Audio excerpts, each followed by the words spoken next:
चलिए आज स्टार्ट करते हैं। ऑर्गेनिक केमिस्ट्री का एक चैप्टर है halo alkane and hello arenes. ठीक है, अब ऑर्गेनिक पढ़ने के लिए ये आपका 12th का चैप्टर है। 12th का ऑर्गेनिक का पहला चैप्टर हमारा है हेलो एल्केन और हेलो एरीन। अब 12th का जो ये चैप्टर है इसको पढ़ने के लिए आपको 11th की कुछ चीजें आनी चाहिए। जैसे क्या आनी चाहिए? आपको नाम लिखना आना चाहिए। आयुपीएसी नाम एक होता है ना, आयुपीएसी नाम, ये नाम आपको 11th में लिखना सिखाया गया है, ये आप लिखेंगे। अगर आता है तो ठीक है, नहीं आता है तो कोई बात नहीं, यहां पर हम सिखा लेंगे, लेकिन आना चाहिए। आता है तो ठीक, नहीं है तो आप ये देखें कैसे बनेगा नाम। ठीक है, आयुपीएसी नाम लिखने का एक सिस्टम होता है, तरीका होता है। हर कंपाउंड का ऑर्गेनिक में कुछ कॉमन नेम होता है, आपने पढ़ा होगा 11th में, trivial system, common name system, और एक होता है आयुपीएसी सिस्टम। दोनों में डिफरेंस क्या है? आयुपीएसी का तो एक सिस्टम है, मतलब उसका एक तरीका है, नियम है, रूल्स हैं, लेकिन कॉमन नेम का कोई रूल नहीं है, उनको अपने तरीके से हम लिखते हैं। ठीक है, हालांकि वहां भी बीच बीच में कहीं कहीं थोड़े से रूल्स मिल जाते हैं, एक जो है पैटर्न मिल जाता है, उस पैटर्न को हम फॉलो कर लेते हैं तो हम लिख सकते हैं। ठीक है, लेकिन कहीं कहीं बिना पैटर्न के नाम मिल जाएंगे आपको। जैसे आपके एस्टिक एसिड का जर्नल नेम क्या है? विनेगर कहते हो आप, या एस्टिक एसिड कह लेते हो। लेकिन अगर आयुपीएसी में देखोगे तो आयुपीएसी के अकॉर्डिंग क्या हो जाएगा? आपका इथेनोइक एसिड हो जाएगा। ठीक है, तो वहां एक सिस्टम है। तो अब हम क्या करेंगे, शुरू करते हैं अपने हेलो एल्केन और हेलो एरीन के पार्ट को। अब यहां पर दो नाम आपको देखने को मिल रहे हैं, हेलो और एल्केन्स। हेलो का मतलब होता है हेलोजेंस। अब ग्रुप 17 आप याद करिए, आपको अगर पीरियोडिक टेबल देखी है आपने तो ग्रुप 17 में आपको ये एलिमेंट देखने को मिले होंगे। यही सीक्वेंस है ऊपर से नीचे, FCl Br I, इन्हें कहते हैं हेलोजेंस, जिन्हें यहां पर हम इस चैप्टर में X से डिनोट करेंगे। कहीं भी अगर X लिखा मिल जाता है तो आप ये समझोगे कि वो हेलोजन के लिए है। अब उस हेलोजन के प्लेस पर आपका F हो सकता है, Cl हो सकता है, Br हो सकता है, या I हो सकता है, कुछ भी हो सकता है। ठीक, अब ऊपर से नीचे आने पर इनकी रिएक्टिविटी जो है वो क्या है? कम होती है, जिसमें फ्लोरीन की रिएक्टिविटी सबसे ज्यादा होगी और आयोडीन की रिएक्टिविटी सबसे कम होगी। आयोडीन की रिएक्टिविटी कम है तो लीस्ट रिएक्टिव हो जाएगा, फ्लोरीन की रिएक्टिविटी सबसे ज्यादा है तो क्या हो जाएगा? हायर रिएक्टिव हो जाएगा। ये वायलेंट रिएक्शन करता है, ये स्लो रिएक्शन करता है। अब इसलिए इनकी रिएक्शंस, मतलब इनके कंपाउंड देखने को आपको इस चैप्टर में कम मिलेंगे। मैंने ये नहीं कहा नहीं मिलेंगे, मैंने कहा कम मिलेंगे।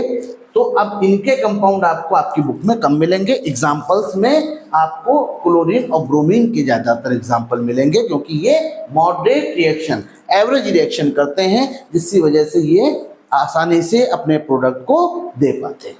ठीक, अब हेलोजन का मतलब तो आपने समझ लिया, हेलो का मतलब हेलोजन हुआ। हेलोजन भी आपको बता दिए मैंने क्या होते हैं, उनके नाम क्या है? F है तो फ्लोरीन, Cl है तो फ्लोरीन, Br है तो ब्रोमीन, I है तो आयोडीन। अब एल्केन का मीनिंग क्या है? एल्केन आपने 11th में GOC जर्नल ऑर्गेनिक केमिस्ट्री में पढ़ा होगा, एल्केन, एल्कीन, एल्काइन। ठीक, कार्बन की चेन बनाई होगी, कार्बन को सिंगल बॉन्ड से, डबल बॉन्ड से, ट्रिपल बॉन्ड से जोड़ा होगा। कार्बन की चेन में कहीं सिंगल बॉन्ड आया, कहीं डबल आया, कहीं ट्रिपल आया, उनके अपने नाम लिखे होंगे आयुपीएसी के अकॉर्डिंग। एक चैप्टर था हाइड्रोकार्बन, वो आपने पढ़ा। हाँ, तो हाइड्रोकार्बन आपने देखा, हाइड्रोकार्बन को आपने पढ़ा। वहां पर 3 तरीके के हाइड्रोकार्बन, एल्केन, एल्कीन, एल्काइन और एरोमेटिक हाइड्रोकार्बन। हाइड्रोकार्बन मतलब कार्बन और हाइड्रोजन से मिलकर के जो कंपाउंड बनते हैं उन्हें हाइड्रोकार्बन कहते हैं। ठीक, अब एल्केन का मीनिंग हुआ कार्बन चेन होगी जिसमें क्या होगा? सिंगल बॉन्ड होगा, तो carbon chain containing single bond अगर हमारे पास आता है तो वो क्या कहलाएगा? एल्केन कहलाएगा। ठीक है, अब एल्केन हेलो के साथ जुड़ गया तो क्या हुआ? हेलो एल्केन तैयार हुआ। मतलब ये जो हमारा हेलो एल्केन है वो हेलोजन डेरिवेटिव है किसका? एल्केन का। मतलब हेलोजन डेरिवेटिव, हेलोजन जब तक नहीं जुड़ा तब तक मैंने हेलो एल्केन नहीं बोला। तो किससे डेराइव हुए, किसकी वजह से बने? हेलोजन की वजह से। और जब हेलोजन की वजह से बनेंगे तो हेलोजन के डेरिवेटिव हो जाएंगे। ठीक है, तो हेलो डेरिवेटिव ऑफ एल्केन हो जाएंगे। अब हेलो अगर वर्ड आता है तो कैसे लिखोगे? एफ के लिए लिखोगे फ्लोरो, सीएल के लिए क्लोरो, बीआर के लिए ब्रोमो, आई के लिए आइडो। ठीक, क्लियर हो गया। अब एल्केन, एल्केन आपने पढ़ रखा, एल्केन का जर्नल फार्मूला आपको CnH2n+2 मिला। ठीक, अब एल्केन का जर्नल फार्मूला CnH2n+2 है। तो अगर आपने याद किया होगा तो आपको याद होगा कि कार्बन की वैलेंसी कितनी? 4। टेट्रावैलेंट एटम है हमारा कार्बन। कार्बन की सभी पोजीशन पर 4 वैलेंसी कंफर्म होगी तब वो स्टेबल हो जाएगा। अब एक कार्बन के लिए अगर आप देखोगे 4 वैलेंसी में आपको हाइड्रोजन दिख रहे हैं, क्योंकि एल्केन क्या है? एल्केन आपका हाइड्रोकार्बन है। हाइड्रोजन और कार्बन के अलावा आपको कोई भी एटम यहां पर नहीं मिलेगा। क्यों? क्योंकि एल्केन एक हाइड्रोकार्बन है, हाइड्रोजन और कार्बन से मिलकर के ये बनाएंगे। कार्बन की 4 वैलेंसी पर हाइड्रोजन है, हाइड्रोजन की वैलेंसी कितनी? 1 होती है। तो 4 हाइड्रोजन ने मिलकर के एक कार्बन को क्या किया है? स्टेबल कर रखा है, बैलेंस कर रखा है। अब अगर आप देखो तो इनका जनरल फार्मूला CnH2n+2 है। n की जगह पे क्या लिखोगे? Number of carbon. Number of carbon 1 हो जाएगा। 1 का मतलब क्या हो गया? C 1 हो गया। 1 2 2 + 2 CH4 आ रहा है हमारा CH4। अगर इसी तरीके से 2 कार्बन की चेन होती, जब 2 कार्बन की चेन होती है, 2 कार्बन में क्या होता है? सभी जगह पर क्या होता है? H लगा देते। और ये कार्बन कार्बन आपस में क्या है? सिंगल बॉन्ड से जुड़े हुए हैं। तो फर्स्ट हाइड्रोकार्बन हमारा क्या था? ये था CH4। उसके बाद हमने चेन बढ़ाती शुरू की, और जब बढ़ानी शुरू की तो कार्बन से कार्बन को जोड़ना शुरू किया। आपको ये भी पता है कार्बन के पास कैटेनेशन की प्रॉपर्टी होती है, तो किसी भी वैलेंसी पे कार्बन जुड़ जाता है तो एक चेन बन जाती है। तो बहुत बड़ी चेन बन सकती है, कार्बन बहुत बड़ा कंपाउंड बना सकता है। तो क्या है? कार्बन कार्बन कहीं भी जुड़ सकता है। लेकिन यहाँ पर मैंने बात की है एल्केन की, इसलिए मैंने कार्बन के साथ हाइड्रोजन को ही रखा हुआ है।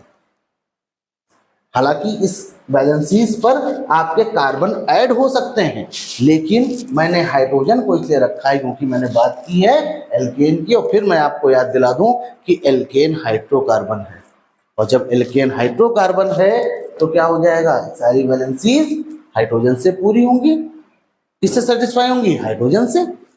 अब सारे हाइड्रोजन अगर देखा तो हमने क्या किया? कितने कार्बन की चेन ली? 2। इस पे अप्लाई करो CnH2n+2, n की जगह पे 2 रखा तो C2, 2 2 4 + 2 6 आएगा, C2H6 आ रहा है। ठीक, अब इनके क्या नाम है हम बाद में देख लेंगे, इनके नाम कैसे होते हैं।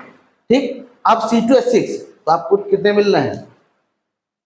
6 हाइड्रोजन मिल रहे हैं। अगर आप देखोगे तो इतना हिस्सा आधा ये CH3 दिख रहा है, इधर से ये CH3 दिख रहा है, तो आधा आधा हिस्सा अगर देखो तो 2 CH3 मिलकर के क्या बना रहे हैं? अगर आप देखो तो यहाँ पर 2 CH3 मिलकर के आपका C2H6 बना रहे हैं, बना रहे हैं। ठीक है, अब मैंने क्या बोला? ये तो एल्केन हो गया। एल्केन के कैसे? हेलोजन डेरिवेटिव है ना, तो अब हेलोजन जुड़ेगा। अब हेलोजन भाई कैसे जुड़ेगा? तो जब तक हाइड्रोजन हटेगा नहीं हेलोजन जुड़ेगा नहीं। ठीक, तो डेरिवेटिव है तो हाइड्रोजन रिप्लेस होगा किसी तरीके से। कैसे रिप्लेस होगा? अभी आगे रिएक्शंस आएंगी, प्रिपरेशंस हैं, केमिकल प्रॉपर्टीज हैं, हम वहां पर जाकर के रिएक्शन की बात करेंगे तो वहां पर क्लियर होगा कि कैसे वो हटते हैं और कैसे वो जुड़ते हैं। ठीक, अब हमारे पास आया कि हाइड्रोजन रिप्लेस हुआ। कोई भी आप हाइड्रोजन हटा दो, इधर से कहीं से भी हटा दो, मैंने ये वाला हाइड्रोजन हटा दिया। अब इस हाइड्रोजन को हटाया तो एक हाइड्रोजन एटम हटा और हेलोजन एटम को एंटर कराया। जैसे ही ये रिप्लेस हुआ और ये ऐड हुआ, तो ऐड हुआ तो X हो गया, अभी ये क्या है CH3, तो क्यों, क्योंकि अभी तक क्या था CH4 था, कार्बन के पास 4 वैलेंसीज थी, अभी भी 4 वैलेंसीज सेटिस्फाइड है, क्योंकि हाइड्रोजन की वैलेंसी भी 1 होती है और हाइड्रोजन की भी 1 होती है। एक हाइड्रोजन को रिप्लेस कर सकता है, एक ही वैलेंसी को सेटिस्फाई कर सकता है। तो क्या हो जाएगा, एक जगह पे हाइड्रोजन आकर के जुड़ेगा, हाइड्रोजन को रिप्लेस कर देगा, तो वो हाइड्रोजन एटम को हटाया, हाइड्रोजन एटम को एंटर कराया, तो अब कितने हाइड्रोजन बच रहे हैं, 3। कितने कार्बन हैं, एक, तो CH3 और एक X, तो CH3X बना। आई बात समझ में। अब यहां किसी एक हाइड्रोजन को मैं हटा देता हूं, अगर मैं इस हाइड्रोजन को हटा देता हूं, एक हाइड्रोजन को इसकी जगह पे लगा देता हूं, तो ये क्या बन जाएगा, अब कितने कार्बन है, 2, कितने हाइड्रोजन बचेंगे, 5, क्योंकि यहाँ कितने थे, 6, एक हाइड्रोजन हटा तो 5 हुआ, यहाँ कितना था, 6 से हटा 1, 5 हुआ, और उसकी जगह पे क्या आया, X आया। अब आप अगर देखो, तो आप अगर देखोगे तो क्या हो जाएगा, इसके बाद आप अगर देखें तो ये जो हमारा CH3 था, ये भी हमारा CH3 था। अब एक हाइड्रोजन किसी एक CH3 से मैंने हटा दिया, चाहे इस कार्बन से चाहे इस कार्बन से, जैसे ही मैंने हटाया उस पर क्या हो गया, CH2 हो गया, क्योंकि जब तक एक हाइड्रोजन हटेगा नहीं तब तक हाइड्रोजन जुड़ेगा नहीं। तो CH3 और ये CH2 किसके साथ, X के साथ, ठीक है। अब ये जो हमारा CH3 CH2 आया, इसको मैं C2H5 ही लिख रहा हूं, C2H5X हो गया। अब ये C2H5 CH3 ये क्या है, ये एल्किल ग्रुप कहलाते हैं। अब एल्किल ग्रुप बनते कैसे हैं, आपने पढ़ रखा है, एक कार्बन के लिए रूट वर्ड होता है मेथ, 2 के लिए F, 3 के लिए प्रोप, 4 के लिए ब्यूट, 5 के लिए पेंट, 6 के लिए हेक्स। मतलब जितने कार्बन की चेन होंगी उसके हिसाब से उसके रूट वर्ड हो जाएंगे। रूट वर्ड का मतलब होता है कि जितने कार्बन की चेन है वो वर्ड हमारा रहेगा ही रहेगा, वो नहीं बदलेगा, ठीक है। जैसे पेड़ में अगर आपकी जड़ नहीं है तो पेड़ नहीं है, जड़ होनी चाहिए तभी तो न्यूट्रिशन लेता है, वो पूरा अपना सरवाइव करता है। ठीक उसी तरीके से कार्बन अगर है, हमारा कार्बन की चेन है, तो रूट वर्ड हमारा इनमें से होगा। जितने कार्बन की चेन होंगी उतने ही हिसाब से रूट वर्ड लगाएंगे। अब एल्केन, मेथ है तो मेथेन बनेगा, एथ है एथेन बनेगा, प्रोप है प्रोपेन बनेगा, ब्यूट है ब्यूटेन बनेगा, पेंट है पेंटेन बनेगा, हेक्स है हेक्सेन बनेगा। इसी से एल्किल ग्रुप, क्यों मैंने क्या कहा, CH3 और C2H5 को मैं एल्किल ग्रुप कह रहा हूं, इसीलिए मैंने यहां पर जैसे नाम लिखा हुआ है एल्किल हैलाइड। एल्किल मतलब कार्बन की चेन के अकॉर्डिंग एल्किल आ जाएगा। अब एल्किल 2 कार्बन की चेन है तो क्या आ जाएगा, एथिल हो जाएगा। 1 कार्बन की चेन है तो मेथिल हो जाएगा, 3 है तो प्रोपिल हो जाएगा, 4 है तो ब्यूटाइल हो जाएगा। ऐसे ही ये हमारे एक्साइल हो जाएंगे, ठीक है। अब ये मेथिल एथिल प्रोपिल और ब्यूटिल जो हमारे हैं ये कैसे हैं, ये हमारे जर्नल नेम के लिए हैं। मैंने क्या कहा, हेलो एल्केन कैसा फॉर्मेट है भैया, IUPAC। तो जब IUPAC लिखोगे तो ये वाला फॉर्मेट अप्लाई करोगे हेलो एल्केन का। इसके हिसाब से इसका एक तरीका है कैसे लिखेंगे, अभी आगे कुछ एग्जाम्पल लेंगे, उनके नाम लिखेंगे और नॉमेनक्लेचर को जब हम देखेंगे तब उसके अकॉर्डिंग इसका फॉर्मेट हमारा क्लियर हो जाएगा, ठीक है। अब जब मेरा फॉर्मेट क्लियर होगा तो हमें नाम लिखना आ जाएगा। अभी मैं हेलो यूज कर रहा हूं, उस हेलो की जगह पे मैं या तो फ्लोरो यूज करूंगा, क्लोरो यूज करूंगा, ब्रोमो या आयोडो यूज करूंगा। हाँ, मतलब इनमें से कोई एक हेलोजन आएगा, जो हेलोजन आएगा उसके अकॉर्डिंग मैं इसको रखूंगा। अब ये हेलोजन है क्या, फंक्शनल ग्रुप होते हैं भैया। फंक्शनल ग्रुप क्या होते हैं, कार्बन की चेन में अगर कोई ऐसा ग्रुप आ जाए जिसमें क्या है, वो ग्रुप की वैलेंसी कहीं पर वैकेंट हो और कार्बन की चेन में कहीं वैलेंसी वैकेंट हो, दोनों जुड़ जाएंगे तो एक नया कंपाउंड तैयार हो जाएगा। वो नया कंपाउंड जो फंक्शनल ग्रुप के साथ जुड़ करके बनेगा उसके अंदर एक क्या होगा, स्पेशल कैरेक्टर होगा। मतलब फंक्शनल ग्रुप वो ग्रुप ऑफ एटम या एटम होते हैं जो किसी भी कार्बन चेन से जुड़ करके उसके अंदर एक स्पेशल कैरेक्टर को डेवलप करते हैं। कैसे पता चलेगा भैया कोई अल्कोहल है, कैसे पता चलेगा कोई ईथर है, कैसे पता चलेगा कोई हेलो एल्केन है ना, तो कैसे पता चलेगा वो कार्बोक्सिलिक एसिड है। एल्डिहाइड है, कीटोन है, तो इनके फंक्शनल ग्रुप होते हैं। तो इसके अकॉर्डिंग हमारे पास क्या आते हैं, एक एटम या ग्रुप ऑफ एटम के कुछ टर्म्स आते हैं। अब भैया आगे देखो, मैंने क्या बताया, फंक्शनल ग्रुप बता दिया मैंने। अब देखो एल्केन से क्या हुआ, अगर हमारा हाइड्रोजन एटम हटेगा तभी वैलेंसी खाली होगी, और जैसे वैलेंसी खाली होगी तब बनेगा एल्किल ग्रुप। इसका जनरल फार्मूला CnH2n+2, इसका जनरल फार्मूला CnH2n+1। अब ये 2 है, ये +1 है। अगर मान लो एक कार्बन है तो CH4 आएगा, 2 कार्बन है तो क्या हो जाएगा, C2H6 आएगा एल्केन का। और अगर एक हाइड्रोजन एटम को मैंने हटाया तो क्या बन जाएगा, CH3 और फिर C2H5। ये एल्किल ग्रुप है। CH3 को मैंने नाम दे दिया, एक कार्बन की चेन से बना एल्किल तो मेथिल हो गया, और ये एल्केन है तो मीथेन हो गया, तो मेथेन से बन गया मेथिल। ये क्या है, 2 कार्बन की चेन है, 2 कार्बन से एल्केन बना क्या आपका इथेन, और ये बन गया आपका एथिल। ठीक, अब इस C2H5 में से यहां मैंने बताया 2 CH3 आपका CH2, अगर 2 CH3 यहां थे तो यहां देखो आपका 2 CH3 मिल करके C2H6 बना रहे थे, और इसी CH3 में से एक वैलेंसी को मैंने हटाया, वैकेंट कर दिया, रिप्लेस कर दिया हाइड्रोजन को। अब हाइड्रोजन को रिप्लेस किया तो वैलेंसी वैकेंट हो गई, वैकेंट हो गई तो यहाँ पर CH3 CH2 आ गया। जब भी वैलेंसी खाली होगी किधर की तरफ खाली होगी, CH2 की तरफ खाली होगी। ठीक है, कभी CH3 की तरफ नहीं खाली होगी। क्यों, क्योंकि इस कार्बन पे 3 हाइड्रोजन तो ऑलरेडी लगे हुए हैं, और ये कार्बन इस कार्बन से जुड़ा हुआ है। कितनी वैलेंसी पूरी हो गई, 4। इस कार्बन की 4 वैलेंसी पूरी हो गई, और कार्बन की 4 ही वैलेंसी तो सेटिस्फाई होनी चाहिए। इसकी एक पीछे से पूरी है, 2 हाइड्रोजन से पूरी है, एक वैकेंट हो गई। बात समझ में आ रही? तो ये हमारा इस तरीके से बन गया, 2 कार्बन से बना इथेन और एल्किल बना एथिल। एल्किल को मैं कहता हूं R से, ठीक, R से डिनोट करता हूं। अब आप देखो रूट वर्ड कहीं नहीं बदला, एन एन एन एन अगर देखा तो methane, ethane, propane, butane, pentane और हेक्सेन बना। अब मेथेन से बना मेथिल, एथेन से बना एथिल, प्रोपेन से बना प्रोपिल, ब्यूटेन से बना ब्यूटिल। देखो एन एन एन हटा तो रूट वर्ड तो मेरा वही आ रहा है, इसमें YL हटा दो तो रूट वर्ड तो मेरा वही आ रहा है, वो जोड़ दोगे तो हमारा रूट वर्ड के साथ YL लगाया तो एल्किल हो गया, एन लगाया तो एल्केन तैयार हो गया।